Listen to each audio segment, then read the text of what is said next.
And welcome to Ellen Ruth Soap. I'm Ellen, and today I'm going to be making really luxurious facial bars. And some of the ingredients that I'm going to be using in these facial bars will have well, let me say, this soap will get you clean. Let me tell you about the ingredients, and I will let you do the research on what these ingredients do. I'm going to be using a combination of bentonite clay and activated charcoal. And these both have amazing skin benefits. They're going in the soap.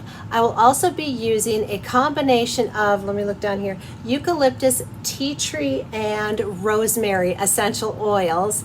And they all also have wonderful properties, and I'll let you do the research on that also. Again, this is a bar of soap. It's going to lather up and it's going to get you clean. But I like to put luxurious ingredients in my soap because I think it's wonderful.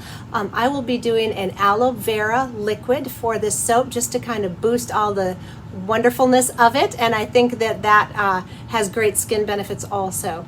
You have to be careful when you're making soap and talking about soap. Again, it'll get you clean, but why do soapers put different ingredients in a bar soap?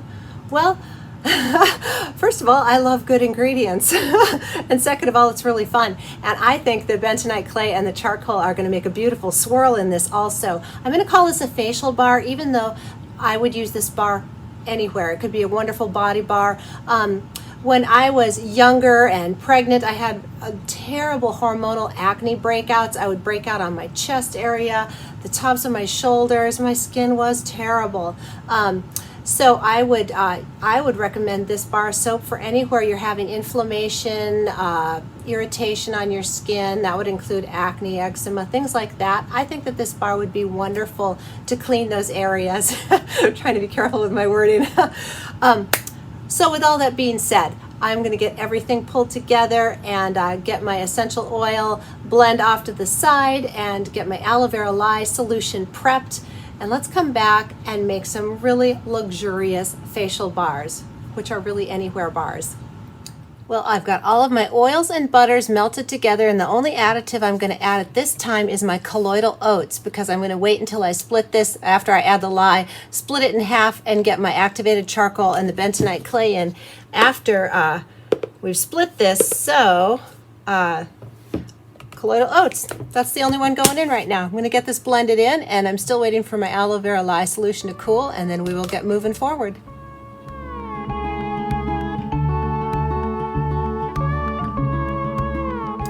The lye solution is ready to go.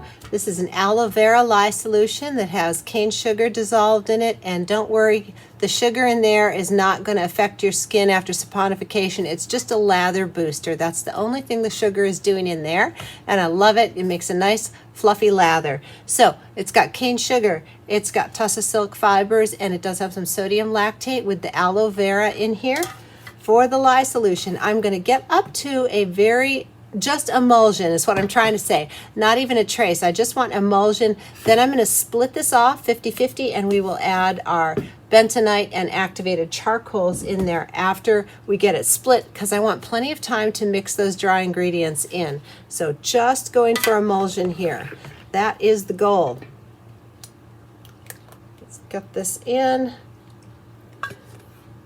and let's get to blending.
All right, it's the next day, and that was the perfect storm, right? Oh my goodness.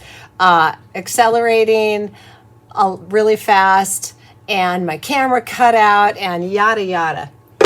Here it is. Threw it in the crock pot after I realized this is not happening at the pour in the mold. It's just sort of, everything just sort of solided up really fast. Threw everything in the crock pot. So this still has all the wonderful bentonite clay and the activated charcoal. They are just mixed together.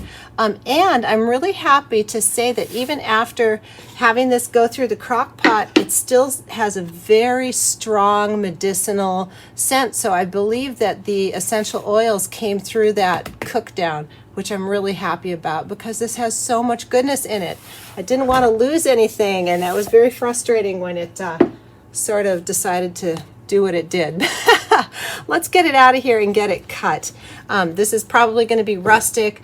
I beat it down on the ground quite a bit trying to get out all the air pockets, so I'm hoping I don't have too many holes in there. We'll take care of that if we need to. Let's get in here and see what we've got.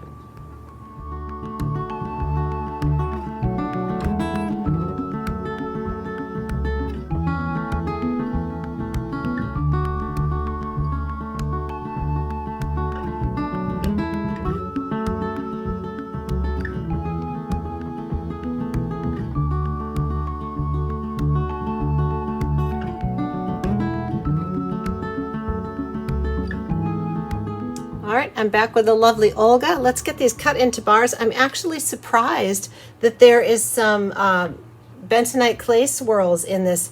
When I did it in the crock pot, I really thought I stirred all those out. I'm actually pleasantly surprised.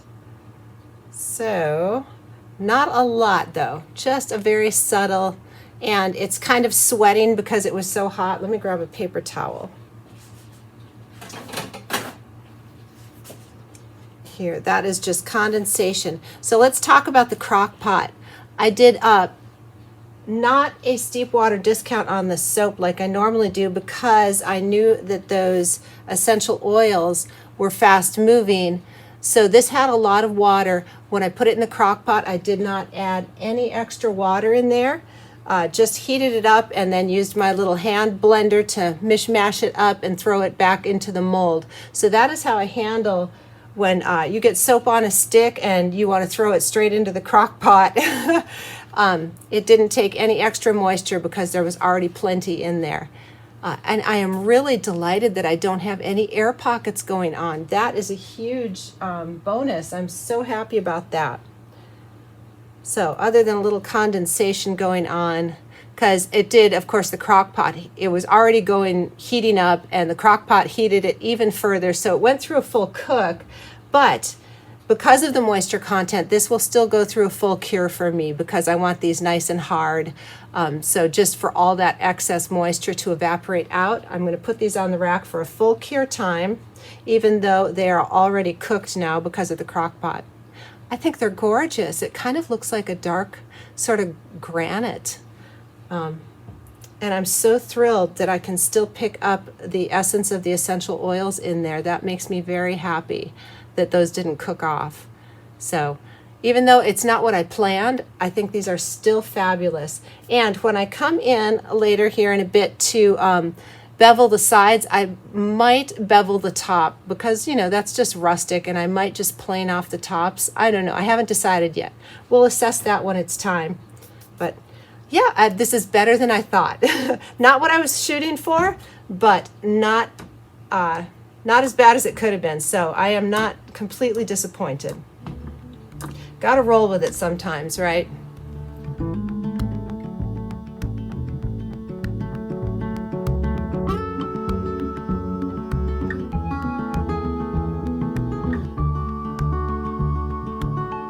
So what I ended up doing is just letting these sit over on my curing rack for a couple of days. So this is a few days later because they just felt wet to me, and so now they feel more like a normal bar of soap. And I am going to leave the tops rustic. I thought about it, and I just don't want to waste the soap, so I figure after you use it a couple times, it'll shine up really nice. So I'm going to come in and do my beveling and stamping, leave the tops rustic like they are. And again, these will go through a full cure time, which, you know, I think is great. But Yeah, just gonna leave that rustic top. So let's get in here and stamp.